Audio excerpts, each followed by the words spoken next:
Elizabeth I, the 7th of September 1533, the 24th of March 1603, was Queen of England and Ireland from the 17th of November 1558 until her death. Sometimes called the Virgin Queen, Gloriana or Good Queen Bess, the childless Elizabeth was the fifth and last monarch of the Tudor dynasty.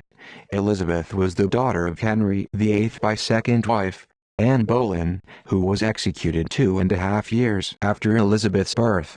Anne's marriage to Henry VIII was annulled, and Elizabeth was declared illegitimate.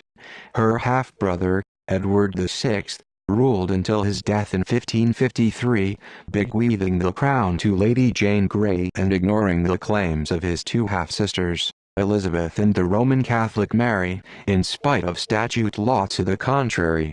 Edward's will was set aside and Mary became queen, deposing Lady Jane Grey. During Mary's reign, Elizabeth was imprisoned for nearly a year on suspicion of supporting Protestant rebels. In 1558, Elizabeth succeeded her half-sister to the throne and set out to rule by good counsel. She depended heavily on a group of trusted advisers, led by William Cecil, Baron Burghley. One of her first actions as queen was the establishment of an English Protestant church, of which she became the supreme governor. This Elizabethan religious settlement was to evolve into the Church of England.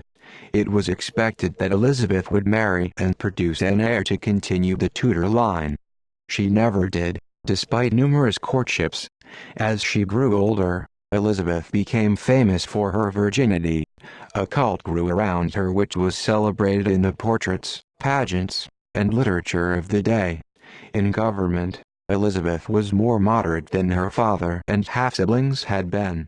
One of her mottos was, "Video et cio," I see, and say nothing.